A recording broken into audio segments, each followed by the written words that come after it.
Am I the a-hole for naming my baby something unconventional? Advice needed. So I, 29 female, recently gave birth to my first child, a beautiful baby girl. My husband, 31 male, and I spent months deliberating over the perfect name for her. We're both into mythology and literature, and we wanted a name that felt unique, but also meaningful.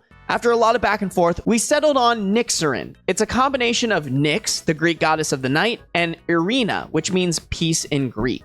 We thought it sounded poetic, strong, and unique. I kind of like that name, and Nyx is a great shorthand for the name too. I love meeting people with cool names, especially because I just have like one of the most bland white person names in the world. I shared the name with my family a few weeks before she was born, and the reactions were mixed. Some of them thought it was cool and different, but others were clearly taken aback. My mom said it was a mouthful, and my sister-in-law, 34 female, was silent for a while before saying, well, it's interesting.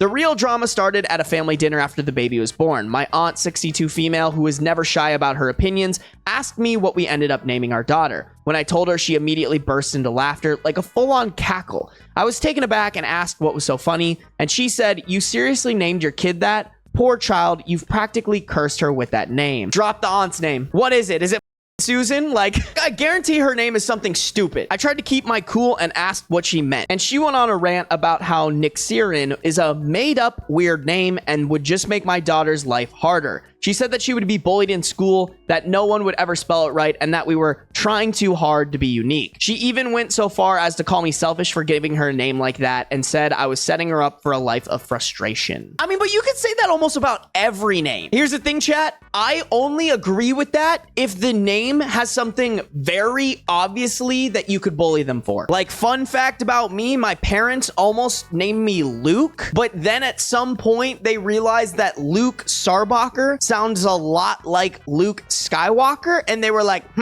maybe we should dodge that bullet there. Personally, I don't think this name is that bad. If they had named their child something like Richard, that's pretty bad. If someone makes fun of them for having a name like that, they're just jealous that their name isn't that cool. I snapped back saying that it's our baby and our choice of name and that she should respect it. She then accused me of being sensitive and said I wouldn't last in the real world if I couldn't handle a little feedback. The whole dinner turned awkward and my husband and I ended up leaving early. Now I'm starting to second guess myself. My mom said my aunt was out of line, but also added that people do have a point and suggested that we might want to consider a more normal name. My husband says we shouldn't change anything just because a few people don't like it, but the whole thing has left me feeling conflicted. I mean, I think it's a cool name. Here's the thing. If it's not the name, like, there's always something that you can find to make fun of somebody. If this name was important to you, that's all that should matter. And this aunt can shove it.